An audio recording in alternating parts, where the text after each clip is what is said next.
Welcome to the deep dive. Today we're embarking on a pretty fascinating journey, I think, into the world of numerology. We are indeed. And our guide for this exploration is Numerology, the complete guide, Volume 1, by Matthew Oliver Goodwin. It's a key text, first published way back in 1981. Right, quite foundational. So our mission in this deep dive is really to unpack what this system claims it is. A kind of descriptive code, yeah. Revealing insights into human behavior, life patterns. Exactly. The idea is that you, listening, can walk away feeling pretty well informed on how this, intriguing system is supposed to work. And it's important to frame this right, isn't it? We're not talking hard science claims here. Not at all. No, we're exploring a system where, numerologists and people who use it often report this really strong sense of congruence, like the numbers actually match up with their life experiences. Okay, so we'll look at its ancient roots, how it's sort of developed into what it is today, and then really dig into the core numbers. Yep. What they mean for understanding ourselves, maybe others too, and how all these different pieces allegedly fit together. So first things first, what is numerology, according to this source? Okay, so Goodwin defines it as a descriptive code or representative of a force determining people's behavior. That's the core idea. A force determining behavior. That's Yep. quite a statement. It is, and it's not new. The book traces origins back, over 10,000 years to the Hebrew Kabbalah. 10,000 years, wow. Yeah, and it also mentions connections to Pythagoras in ancient Greece, maybe 2,500 years ago. Okay, so really deep roots. Though the book does mention the link between modern numerology and those ancient mysteries is maybe a bit tenuous. It does use that word tenuous. So yeah, it's acknowledged. The modern form we're looking at really builds on work from more recent pioneers, people like Eldal Balliet, Julia Seton. Clarence Campbell, Juno Jordan, those names are mentioned. Yeah, exactly. They kind of shaped the contemporary structure that Goodwin's guide details. Got it. So at the heart of a reading, the book talks about these core elements, like the building blocks. That's a good way to put it. The fundamental pieces of your, let's call it, personal blueprint. And the first one, often seen as the most important, is your life path. The life path. Okay, what's the thinking behind that one?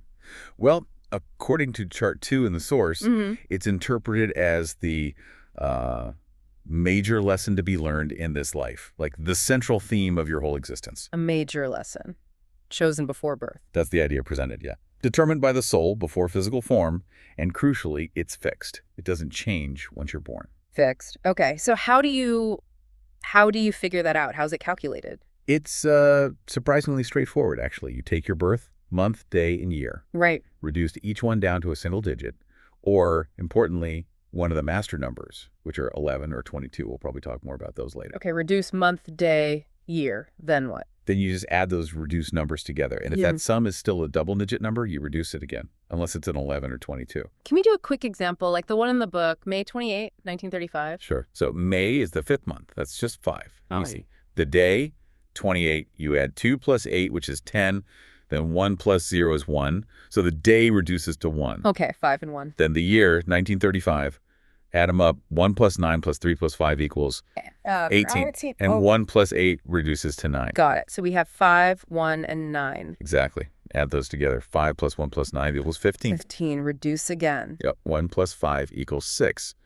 So for someone born May 28, 1935, their life path number, according to this system, is 6. That's really clear. Thanks. And the book then gives some, frankly, pretty striking examples of famous people. It does. Like Martin Luther King Jr., his life path was 1, and the number 1 is associated with independence and attainment. That resonates incredibly strongly with his life, doesn't it? Leading a movement for self-determination. It certainly seems to fit that narrative. Or Henry Kissinger, a life path 2. That's tied to relation and cooperation. Diplomacy. Right. Makes sense. Yeah. Who else? Boris Pasternak, the author. Life path 3. Linked to expression. Sigmund Freud, Life Path 4. That one's connected to limitation, order, service. You can kind of see the link to his systematic approach. Yeah, you can. It's uncanny how these descriptions seem to align. Abraham Lincoln. Life Path 5. Synonymous with constructive freedom. Again, seems quite fitting. Eisenhower, a 6, balance and responsibility. Eleanor Roosevelt, a 7, analysis and understanding. Yeah, the patterns presented are fascinating. It's like the numbers offer this underlying story. But it's not always positive, is it? The book mentions a negative expression. Right, that's crucial. Any life path lesson can be distorted, either exaggerated, like taken to an extreme, or denied completely. And that apparently leads to unproductive outcomes. sort of the shadow side of the number's potential. Okay, so the life path is huge, but what about, like, your talents? Or what you really want in life? There are other core elements for that, right? Absolutely. The picture gets fuller. Yeah. The second core element is the expression. That's in chart 3. This one is said to define your potential natural abilities, talents, and capabilities. Potential abilities. Okay. And unlike the life path, this one can change. That's what the source says, yeah. It's derived from your full birth name, and if you change your name, your expression number can change too. Suggests it's more adaptable.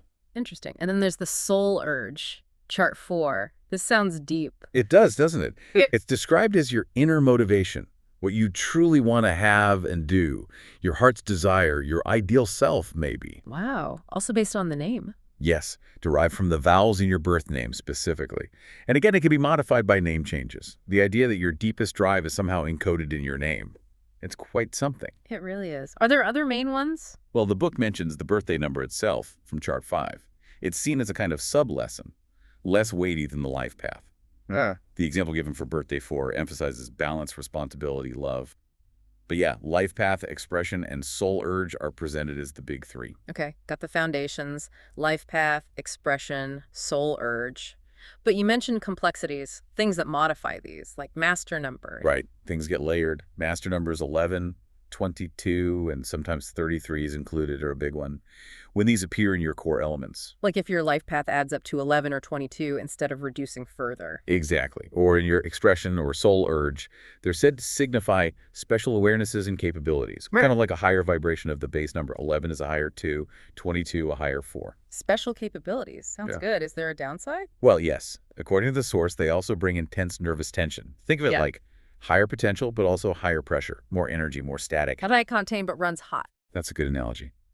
The book uses Paul McCartney as an example. He apparently has a 224 life path, so master number 22, which relates to the 4 and a 112 expression. Wow, 2 master numbers in his core. Yeah, the book notes 70% of his core elements are master numbers. It suggests this points to enormous potential, which, fits, but also potential for difficulties and tension. That intense energy again. Makes you wonder about the whole Beatles dynamic, that pressure cooker. It certainly adds a layer to think about. Another complexity is doubled core elements. So getting the same number twice? Like a 5 life path and a 5 expression? Exactly, or expression and soul urge, or Yeah. any combination. When this happens, it indicates a strong ovitive potential related to that number's energy. But There's always a but, isn't there? often seems that way. It also frequently points to substantial obstacles connected to that same energy. It amplifies both the good and the challenging. Like a focused beam of energy, for better or worse. Something like that. And the examples in the book are quite powerful. John L. Lewis, the labor leader, he had a doubled 1 in expression and soul urge. Number 1 is independence, attainment. Right. So he was described as forceful, dominant, self-reliant. The source says he channeled potentially negative dominant energy into positive leadership. Okay. But then there are darker examples. There are. Jack Ruby, he had a 112 life path and a 112 expression plus an 11 soul urge, just overloaded with 11s and 2s. Wow. That intensity we talked about with master numbers, but tripled. Pretty much. Yeah. The source claims this produced an extreme expression of disturbed idealism, compounding that 11-11 energy, leading to a very unstable negative manifestation. Either the 2-2 energy, described as unstable, or the high-low swings of the 11. That's chilling. And Richard Speck. Richard Speck, the mass murderer, he had a doubled 3 in expression and soul urge. Number 3 relates to expression. The source connects this doubling to his deep-seated anger and senseless killings, calling it a negative expression of the 3-3 energy. Stark examples of how this system interprets these patterns. Really stark. Does the book say when people grapple with these doubled numbers? It suggests people with doubled core elements often start really confronting those amplified energies, the good and the bad, somewhere between ages 20 and 40. That period is seen as crucial for turning those challenges into progress. Okay. Now, what about past baggage? The book mentions karmic debts. That sounds ominous. Doesn't it? Chart 7 covers these. Yeah. Basically, a karmic debt number appearing in your chart, often shown like 134, 145, 167, 191, indicates a tendency towards the negative side of that final number. So like if you have a 134, you might struggle more with the negative bits of the number 4, like limitation or order. Exactly. It suggests there are specific hurdles related to past actions, according to theory, that require extreme sensitivity and conscious work to overcome. It's like an area where you're predisposed to trip up. So the example was Pierce with a 134 expression. Right. He had to learn to overcome obstacles linked to the -4 tendencies, like maybe being lazy, indifferent, not following through. It points to a specific area needing effort. And related to that, there are karmic lessons. From Chart 8, how are they different? Karmic lessons are a bit different. They aren't about past missteps necessarily, but more about areas where you might naturally lack awareness or experience. Things you need to learn to develop a well-balanced personality. Ah, so gaps in your makeup rather than debts. Kind of. Most people apparently have one or two. The book uses Hal Allen again. His intensity table, which shows how many times each number appears based on the letters in his name, revealed his karmic lessons. And his worth. He had no 1s, 2s, 3s, no 6s, no 7s, no 8s, lots of missing numbers. He only had 1, 4, 4, 5s, and 3 9s. Wow, that's a lot of gaps. So a numerologist would see those missing numbers as areas he needs to consciously develop, like independence 1, cooperation 2, expression 3, etc. That's the idea. It flags specific developmental areas. Okay, so we've got core elements, master numbers, double numbers, karmic debts, karmic lessons. Are there other, maybe smaller influences? Yeah, a few more modifiers. The growth number, chart 9, is mentioned. It supposedly illuminates the kind of experiences that will help you develop, like Janet's 5 growth number helped her become more versatile, or Lily's 5, expressing joy of living. And the maturity number, chart 10. That's described as another sub-lesson, but one that really kicks in at maturity. Midlife, maybe? It involves a sort of reevaluation of life's lessons up to that point. Makes sense. Then there's temperament, chapter 19. This sounds more like personality type. Sort of. It's described as your basic viewpoint, how you approach things. It's determined by the balance of 4 components in your chart: physical, mental, emotional, and intuitive. Okay, break those down quickly. Sure, physical is about the body, senses, practical stuff. Mental is reason, logic, facts. Emotional is feelings, sentiment, imagination. And intuitive is linked to spiritual or metaphysical awareness. The source notes that if the intuitive part is weak, the person might distrust their own inner voice. Interesting. And you calculate the strength of each. Yeah, the source has a method, probably based on letter counts again, to figure out the percentage for each. Yeah. Then it labels them strong, average, or weak. Any examples? Woodrow Wilson is mentioned as having a strong emotional side, but weak intuitive. Olivia, another example, had potential in all 4, but tempered. And Hal Allen again. His calculation came out as strong mental, average physical and emotional, and weak intuitive. So very analytical, grounded, feels things normally, but maybe not trusting intuition so much. That's how the system might interpret it, yeah. Gives insight into his primary mode of processing the world. Okay, one last set of modifiers before we put it all together. The first letter and first vowel of the name, charts 11 and 12. Right. These are seen as important, quick indicators. They describe your natural or innate approach and how you tend to respond or react to experiences initially. Your default setting, kind of. Kind of. And the first vowel is supposedly dominant, providing like 60% of this initial response influence. So the examples. First letter A is a dynamic leader, ambitious, assertive, but J is an indecisive leader. Quite different. Very. And for first vowels, A again is dynamic leader, adventurous, good ideas. Yeah. But O is a poised harmonizer. Responsible, service-oriented, uses experience well. It adds another specific flavor to the reading. Okay, phew. That's a lot of pieces. Core numbers, master numbers, doubles, karma, temperament, first letters. It's definitely a complex system when you see all the layers. So now let's see how it all comes together. The book provides a full delineation for Harlan William Allen, Hal, born May 12th, 1941. This should really show us how these elements interact, right? Exactly. This is where you see the synthesis. So Hal's life path we know is 5, but specifically it's a 145. That 14 signifies a karmic debt. Right, the debt related to misusing freedom in the past, supposedly. Correct. So his central life focus is the constructive use of freedom. The reading suggests he'll likely encounter lots of exciting opportunities, unusual experiences. His big lesson is learning to choose wisely, use resources well, avoid waste, and develop genuine joy of expressing himself. And his birthday number is 3, which also relates to expression. It does. It reinforces that theme. It's a sub-focus, encouraging him to learn the joy of expressing yourself, being open, warm, giving freely. Okay, so strong themes of freedom and expression. What about his potentials? The delineation highlights strong positives: potential for versatility, superior talent, balanced awareness, good judgment, quick thinking, a knack for analysis. It suggests he can learn to use his cleverness effectively and improve his judgment over time. But then the challenges kick in. That karmic debt. Yes. The 145 suggests payments in life are due. Maybe he was self-centered before, maybe pushed people away. In his early years, the reading suggests he might have tried too hard to please everyone, leading to frustration.